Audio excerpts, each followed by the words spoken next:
Everything is a-okay. Everything is just right. Welcome to the Afrobeat Cult, this Sunday session. Essentially, what we're going to be talking about today is very clear. Hopefully, it shows in the description that I put out there. So, what happened? We're going to take a bit of a diversion. We're going to take a bit of a different direction today, so to speak. And the direction we're taking is we're going to do the usual stuff.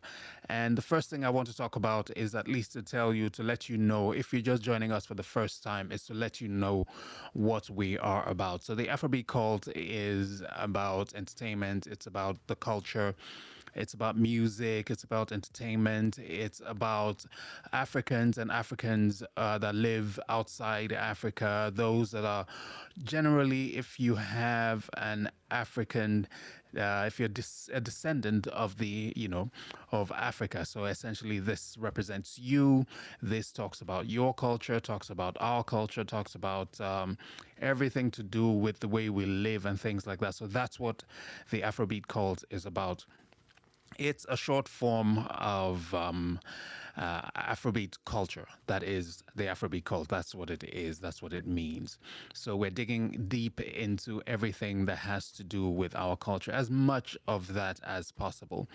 In some instances, we drop a lot of shorts. So the shorts also often talks about the culture in a different, more, let's say, more serious, more intense way. So that's what we do for the shorts that we drop. Now, this is a studio in evolution. We are evolving gradually, and we're trying to be more current as we can when it comes to bringing out the live versions of what our show is. Of course, there are some times where we have the recorded versions, but for now, today, especially the weekends, we try to be on live as often as possible. So that's what we're doing here. That's what we're doing right now.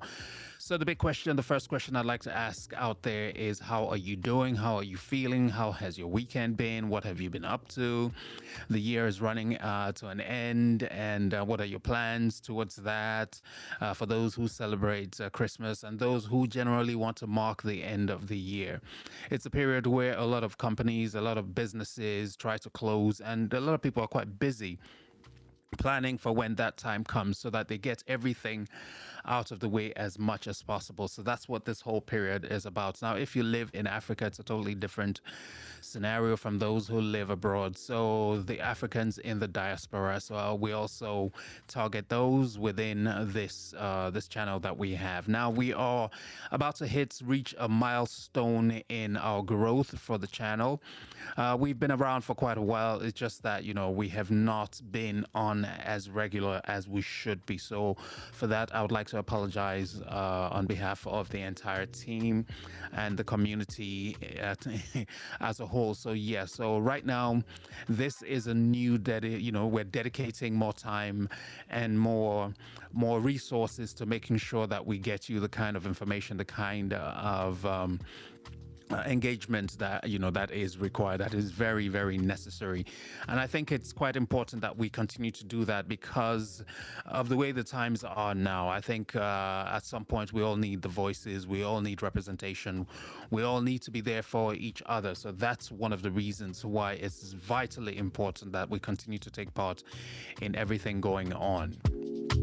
So what I'm going to start with, we'll go into the basic issues of entertainment, the basic issues of things that is required for us to do. That is our main focus, which is the culture in its totality as much as possible. So the first thing that we're going to do today is address an issue that was brought to, especially my attention. I got a message that said, you know what, you do a lot of live streaming. You do a lot of live production on different platforms, which is true. We do a lot of that. We're here on YouTube, on Facebook, also on TikTok, as many times as possible, quite often. So, but for this one, the folks on YouTube that have sent the messages or requests directly have asked, okay, so give us some tips. Let me know what you do when it comes to going live. What are the tricks? What are there any hints, anything that you can do? So that's what I will do at this juncture. I will tell you because it's not exactly something that everybody does or has the forte to do. A lot of people have to literally prepare for it and go for it. And if you're interested in doing live streaming, if you're interested in putting out content that is not, edited, and you want to go as naturally as possible when it comes to the information, when it comes to the packaging that you're doing, this is a good opportunity, especially this episode. This one that we're doing today is specially dedicated to that. We'll give a portion to that, and then we'll concentrate on other things also, like the update, what's going on, who's making the news, and stuff like that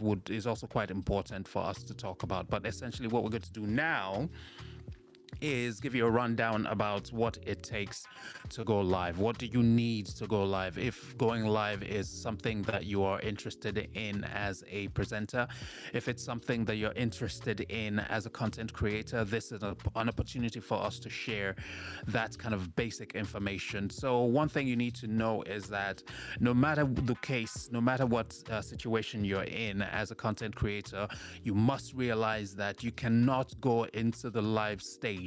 Remember, that's what I said, into the live stage without preparing for it.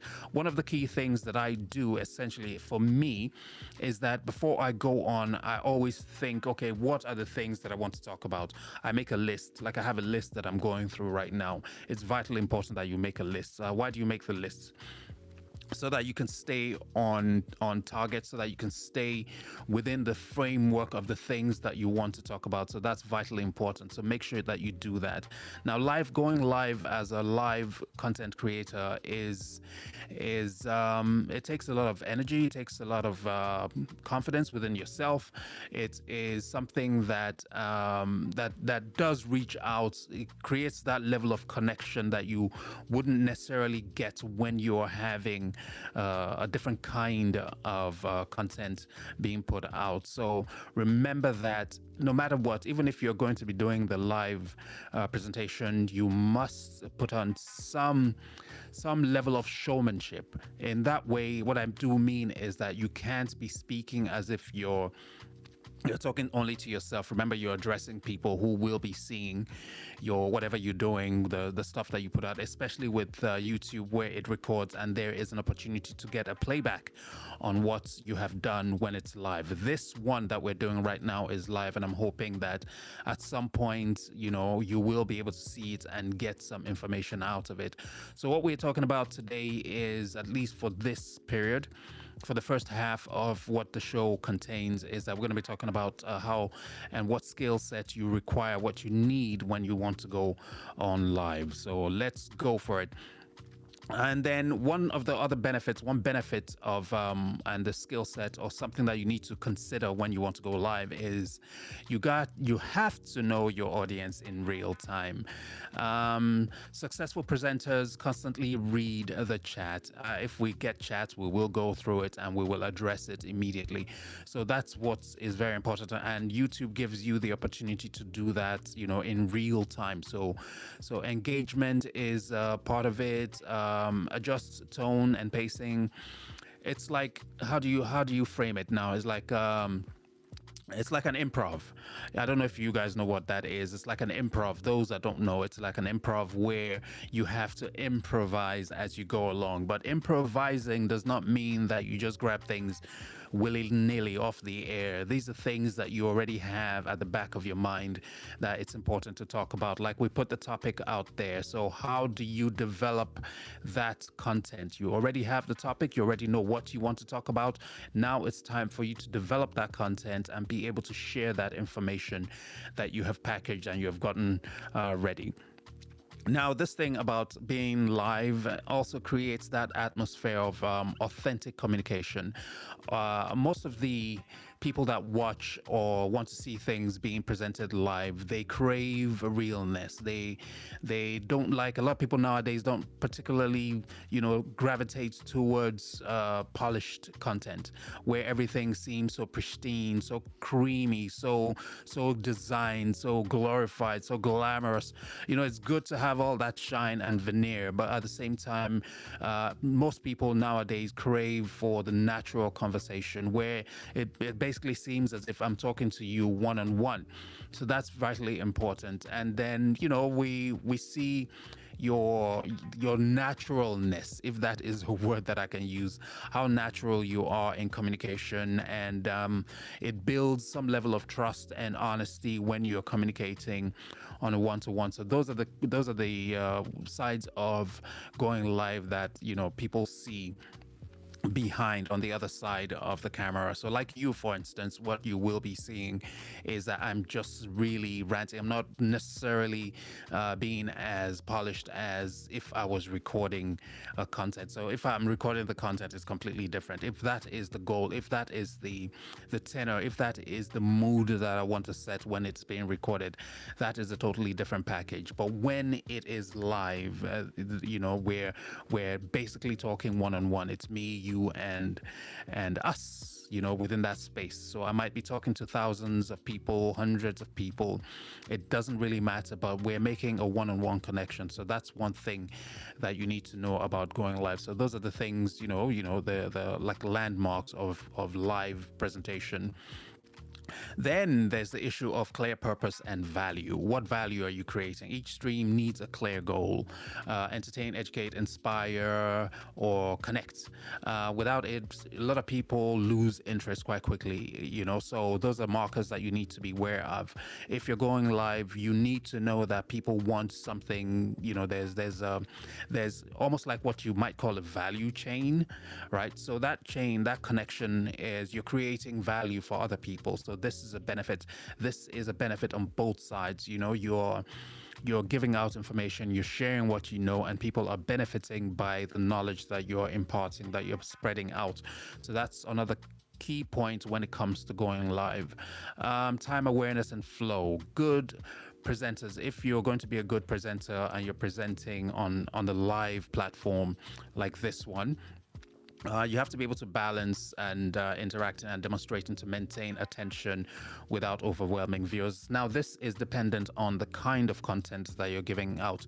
So for this channel, like I said, we talk and focus mostly on culture and entertainment, and so much more relating to people of African descent and everybody who is connected to that big family when it comes to the continent of Africa. Now it has expanded beyond just the continent of Africa, and everybody's involved with the sustenance, the livelihood of that continent and the people from that continent, because we're so well spread across the globe. So depending on the kind of content that you're putting out, depending on what you have in store, it's vitally important that you are able to pace and deliver the kind of information that you want. For instance, you have a cooking channel, you have a basic course, you're teaching language, you're teaching art and craft. So it now depends on what you're teaching. You can't go too fast if what you need to teach needs to be very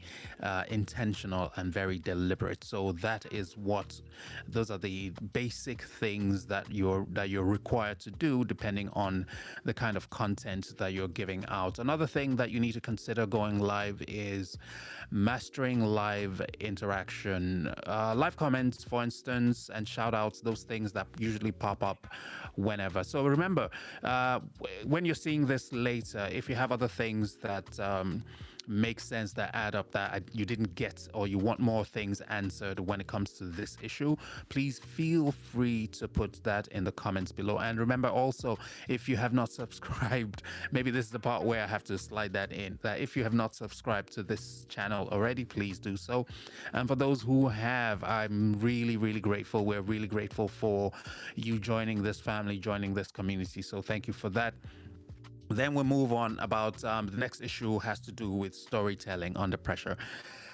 the word there, pressure, doesn't necessarily, is not something that really matters if you have gotten used to it, if you have practiced going live several times over and over again, if you have certain level of mastery of how to go live, then the pressure is oftentimes reduced, is not as demanding or tasking from you as a presenter. So if you already have that skill set locked in, it now becomes something of an art form.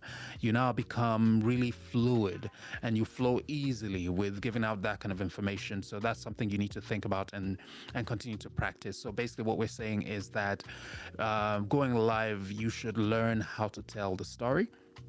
You should learn how to tell the story in such a way that it has a beginning, a middle, and an end, even though you're literally just going off the cuff, that you're just saying it without practicing. See me, I'm stumbling on my own words there, without practicing before you say it. So you're able to communicate and give information, solid information, that is, when you're going live. So it becomes a part of you. So you learn how to do it. Grace under glitches. Now, this is one point that you should take into consideration also. For instance, you might have issues with tech. The last time I went on live, I literally was complaining that, I'm having trouble with my orientation. Orientation in terms of the camera, in terms of the way my phone was being done, because I'm going live on my mobile device. So I was having some trouble. I didn't quite figure it out because I didn't want the vertical, I wanted the horizontal. And then I was trying to figure out, okay, where am I making a mistake here? So I was able to figure it out. So although I wasn't able to fix it at that point in time, I was able to sort it out later on. So that is what I have been able to figure out now. And I kind of personally prefer using this format. I find it covers quite a lot of ground for me, that is, but sometimes, of course, I use the other orientation. So if you run into some glitches while you're going live in terms of certain mistakes, certain errors, say you press the wrong button, something goes off. If you're talking about music and then you go and press something else, you play something else, then you need to be able to recover quite immediately. So that also comes from practice. That also comes from consistency and continuously working on your craft. Body language and on camera presence. Eye contact is very important. You will always need to find, although sometimes I look away because I have some equipment here that I also need to regulate and make sure that my volume, my sound level is not peaking, it's not going too much, and then the music in the background is not overreading, and then my headphones are properly picking up the kind of the level that I need. So sometimes I will look away and check. It's vitally important that the information that I'm giving out to you, like I said, when you're going live, it's not a situation where everything is cut and dry, it's fixed, therefore it's going to be perfect. Perfect is not what you're looking for in a live presentation. If that is it, then it is not, because during live there's some hiccups that happen and you need to be able to recover from it. And one way to do it is that you continue to practice. Now, through live, one great benefit is that you get to see me as I am. I'm not faking it. I'm being as real as I am, as if I'm talking to you, like I'm talking to a friend of mine right now. So that's the way it works when it comes to going live. Vocal warmth and modulation. Now, if you're when you're recording your content, for instance, it's a bit different, because at that point in time, your voice level can be fixed. But when you're going live, it's totally different, because you are doing it in real time, and then you cannot be that monotonous. You cannot be that boring when you're talking. There has to be some rhythm to the way you're delivering your content. There has to be some method of putting across. You got to speak like you're talking to someone right there. You cannot be pretending to be speaking in a different way of talking that you don't normally talk. Like just something like that. That not something that you don't normally do, and you're trying to impress people that are not impressed by that at all. So you got to be careful with that one. Then the other thing is about preparation and flexibility. So plan your topics, visualize, and structure. But stay ready to change, topics whenever. Be ready to change, especially if you're such a great, grand content creator. Like we're still growing, so we're hoping that you will grow with us too. We're still growing. We're still trying to get there. So if you're not there yet, if you don't have like millions and millions of subscribers, if you don't have millions and millions of views, hopefully we get there. We're looking forward to it. But if you don't have that, and you have to go down to brass tack, you have to go down to the very, very basic, to the very beginning, to the bottom grind, grabbing every possibility that you can and reaching out to as many people as you can so that you can grow. And of course, you have those that are growing with you. So if you're able to relate and connect with those people, that would be awesome. That would be great. But until you get to that point, you must be ready to, plan what you are going to be doing and stick to the plan, stick to the format, stick to what you want to say and get it out of the way. Because at some point, some people, don't really have, it's such a busy platform that, people get carried away quite quickly. So that is one thing you need to take into consideration. Technical literacy, understanding your tools, your camera, your lighting, your microphone, your software. Ensure that delivery minimizes air stress, going on air stress. So if you're not one that is very good with equipment, with all the technology that is required for you to go live, then you're going to run into a lot of trouble, because you, instead of delivering the message that you want to deliver, you now find yourself worrying about things that you don't need to worry about when it comes to going live. Like, hey, is my camera going to work? Have I failed somewhere? Have I failed to deliver when I'm supposed to deliver? What do I need to do that I haven't done? Is my lighting? So you get carried away by all the other things that you should not be carried away by, and you fail to focus on the things that are most important. And one of the most important things, perhaps the most important thing that you need to do when you're going live, is that person that's watching you, that person that you're trying to deliver the message to. Those are the things that you need to consider the most. Am I getting across to the person that I'm trying to reach at this point in time? And if you're not doing that, then you have not succeeded in getting your message across. So that's a big issue. So consider that also. Visual framing and scene design, the background, all the special effects, all the things that go along with it, what your surrounding looks like. It's also very good if you're able to sort that out beforehand, so that it doesn't have to be perfect, but it is pleasing enough and it represents the kind of content that you're trying to put out there. So that's vitally important. Rhythm, repetition, revisiting key ideas and using. So it's also quite valuable that whatever you're trying to get across, because not everyone meets you while you're doing your live. If it's a live thing that we're doing now, it's going to be such that people will see it later. But when the live is on, it's so important that you bring people back to the key points that you're trying to make, or you try to explain what you're talking about at that point in time. In case somebody stumbles or walks in and sees what you're doing, you're able to say, okay, right now what we're doing is we're trying to give some pointers about how to go live when you're faced in a situation like this one that we're in now. How do you go live? What are the key tips? What are the things that you can use to your benefit when you want to go live? So that's what we're doing right here, right now. So that is what this episode is about. This is what this show is about today. So that's the key thing. We'll talk, have a bit of a banter about other things, but for now, this is what we're talking about. So take full advantage of it. And I can tell you clearly, the reason I'm able to give you this kind of information is because, I'll be honest with you, my favorite way of packaging or producing content is going live. I love going live. And the reason why I go live, I love going live so much, is because I have worked on the craft. I have practiced it quite enough, to such an extent that I feel comfortable doing it. So get to that stage where you feel comfortable in doing it, where you can jump from one topic to the other and still come back to where you left off. So those are the key things that you you need to take into consideration. Building parasocial connections. This sounds like a huge, massive term, but no, it's not really that. Viewers often feel like they know you. So the more you do it, the better you get at it. The more you're able to relate to quite a lot of people, and people get to feel comfortable with you. Presenters nurture that bond with empathy, consistency, and emotional resonance. So that's one key word there that will always come up no matter what you do. You know, it's the issue of consistency. You have to be consistently doing this. You have to be consistent at what you do.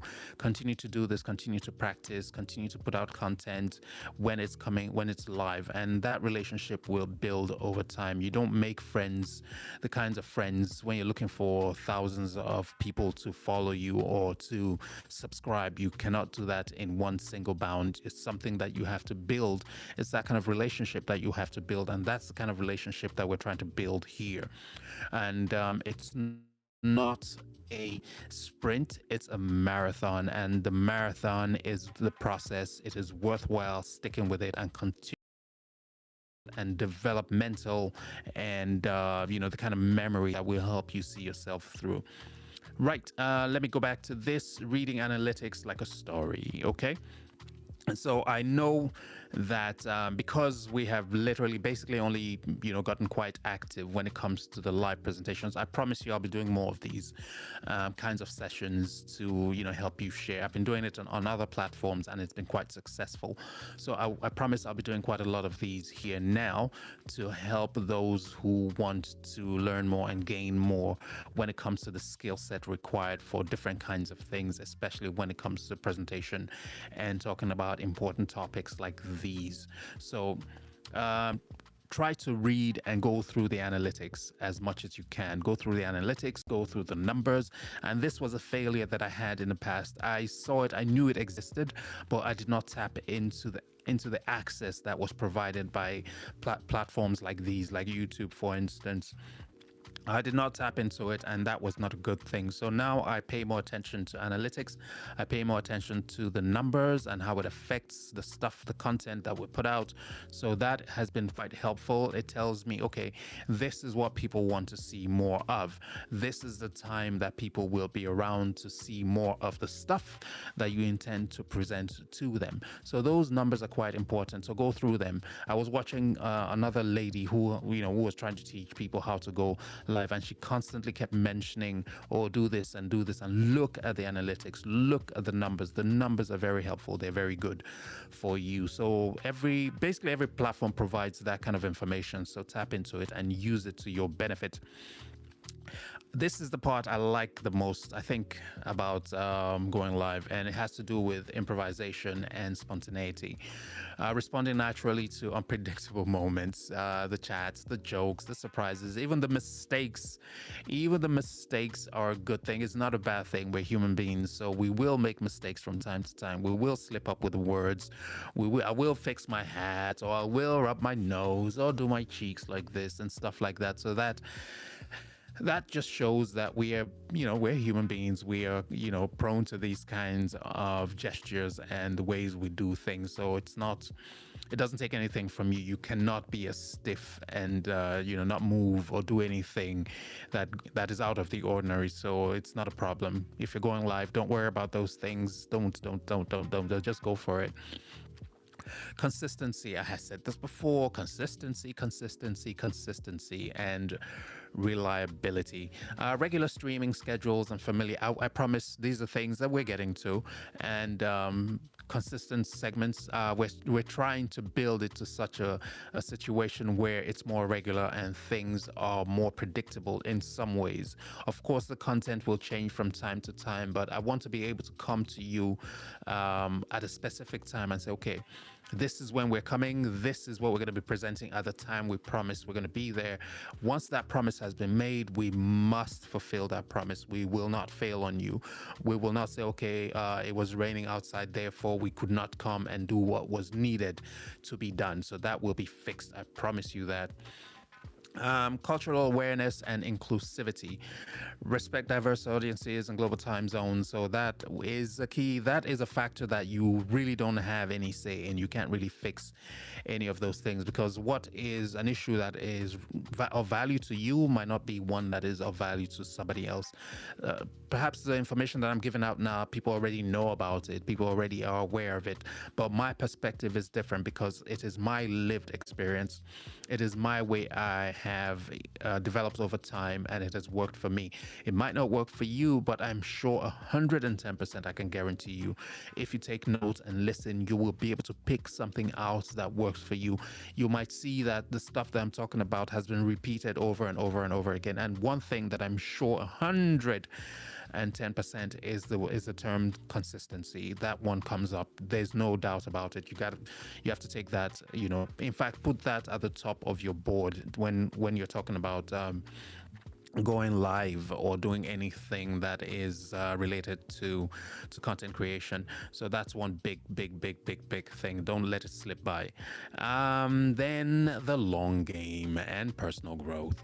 Every stream is a practice. Great presenters review recordings, seek feedback. So this is the one that I want to ask you. Please leave a comment, tell me something, in the comment. If you have ever tried going live, what are the difficulties? What did you have to face? What was the drawback? What was your biggest fear? And let's see how I can help you, navigate all of that. I'm telling you that I will do that for you. So those are things that you need to consider. So leave some message in the comment section, and let's get to it. I will deal with it with you alongside, and I will help you through it, especially when it comes to content creation or presenting live, especially doing live streams like this. So I can help you through that. It is fun. It is easy for you to get to the clients, to get to your audiences. If it's a business that you're running, that one-on-one connection is created, and you're able to go through and connect with them on a one-to-one basis in real time. So doing live is very good. It is full of opportunity, and I hear that well, but people have been saying it. I have not, because we have not gotten to that great milestone that we're hoping to get to eventually. But we're hoping that you will be able to help us get there.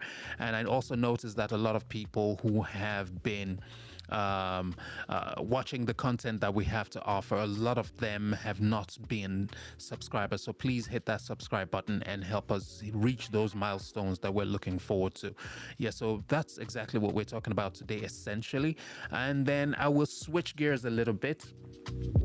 I'm going to switch gears a little bit now and talk and consider some of the entertainment things and things that are going on in the Afrobeat world, especially. And you do know that we're nearing the end of the year. 2025 is slowly creeping in.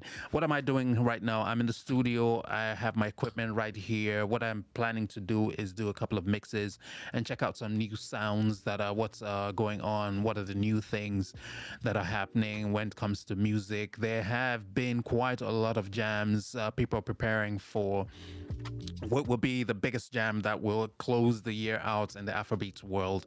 There are loads of contenders now. So what's happening out there when it comes to the artists that are out there now that are available? We see that a lot of younger artists are showing up, and that means somehow a lot of the older ones are being, slowly pushed to the background, out of the way, so that they're not as prominent as they used to be. And we just found out quite recently, maybe a couple of weeks ago, about Wizkid's son, who has who dropped a single. Now I'm a bit confused about him though, because when I heard the song, I was pretty shocked that was it him actually singing, because I didn't. He had something of a British accent. I didn't know that he living. Has he been living in the UK? Then where did he get that accent from?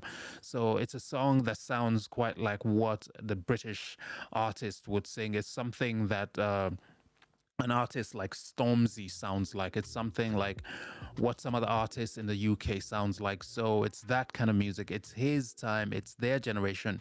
So perhaps that's why he has packaged something. And we've not really heard anything, no endorsements from Wizkid, nothing like that. He just keeps quiet. And it's typically Wizkid. That's the way he is.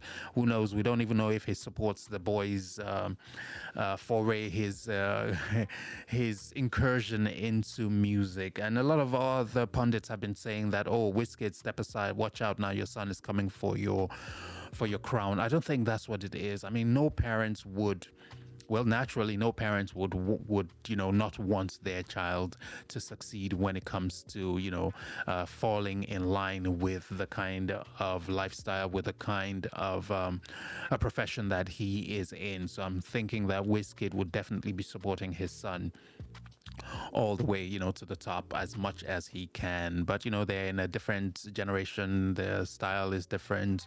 The taste is different and whatnot. But he has the same kind of demeanor as Wizkid does, the same calm, same quiet, same, peaceful style of going about his business. But obviously, as an artist, a young artist, up and coming artist, you can see the beast in him about to explode. Now, what else is there? We've got Davido. Davido is on tour right now in Nigeria, across several states, trying to promote his album Five Alive, he calls the tour. So he's visited quite a lot of states, and he's been getting quite a lot of responses from people who are quite still massive, crazy Davido fans. So that's that. And the other thing is about Wizkid. People are still trying to ignite that Wizkid and Davido, not a collaboration, but the beef that has been. They keep digging and digging and digging. I don't think that's ever going to happen. They both naturally decided, you know what, we've given up on this trying to be friends. We've given up on this trying to collaborate. We've given up on us continuing this beef. You just maintain your own lane, let me maintain my own lane. And I think it's the same with Burna Boy. Burna Boy has taken his own lane and gone his own way also. The ladies, of course, I'm wondering what's going on with the ladies from the Afrobeat scene. We still haven't seen any major impact from them. We talk about exposure. Is it the level of exposure? We've gotten something from Iris Star and Rema quite recently, which is quite good. That collaboration seems to be working out for them. There were rumors that something was going on between them, but I don't really think so. I just think that mostly a lot of marketing is going on with both of them. So that's what they're trying to push. They're trying to push their music. They're trying to show that they have some level of chemistry between them. Well, I hope that's what it is. And I'm, quite in supportive of them growing as artists, even bigger than where they are now. Now, Rema is a huge artist across the globe at the moment, but of course, with Iris Star on the rise, all is looking bright for their record label. And then the other thing everybody's looking forward to towards the end, at least we'll wrap it up on this story, is the issue of Dirty December. Dirty December. Where will you be in December? Wherever you are in December, just know that it's going to be massive. It's going to be crazy. Now, there's a lot of talk going on about the stuff going on with Ghana, Nigeria, with what I'm looking forward to or hoping would happen is that the entire west coast of Africa, well, I'm taking sides on this one, so hey, what to do? That the entire west coast of Africa is absolutely bombarded when it comes to great music, great festivals, great shows, great concerts, and making it like a pilgrimage. I wish people across the the western part of Africa would collaborate more and make it festival after festival after festival. Create a situation where people can travel from first they go to Nigeria, then they go to Ghana, go to Benin Republic, go to Senegal, go to Gambia, go to Togo, so that whole period, like literally the whole holiday period, you can move from one country to another country to another country. It's almost like what people do and their travels across Europe, for instance, where it's so easy for you to move from one European country to the other, literally by going, taking trains, taking short flights, taking, the boats, for instance. You can actually travel by boat from one country to the other within hours, so making those connections. You spend one day here, you spend 2 days here. You can literally buy tickets for a round trip across West Africa. So that's what I'm hoping people would do. And remember, if that happens, you heard it here first. It was my idea. So hook me up if it's going to happen. Give me a cut in whatever happens. Let me be part of that campaign. I'm looking forward to that happening across West Africa. if indeed it goes through, and that would be a good way to push this issue of debt to December like crazy. So that's it for me for now. For you, thank you very much, and I appreciate you asking this question and about how to go live, what it takes to go live on this platform. So yeah, I hope I was able to give you some value when it came to that, and of course we talked a little bit about the entertainment side of everything also. Yeah, that's about it. And remember, do write your comment, add something, add some value to what we're doing here, and help us grow. Subscribe. Those basic information that we often give out. So it will help us grow and help us push forward. So until next time that I come your way, thank you for being a part of today's broadcast, and I will talk to you guys soon. Bye.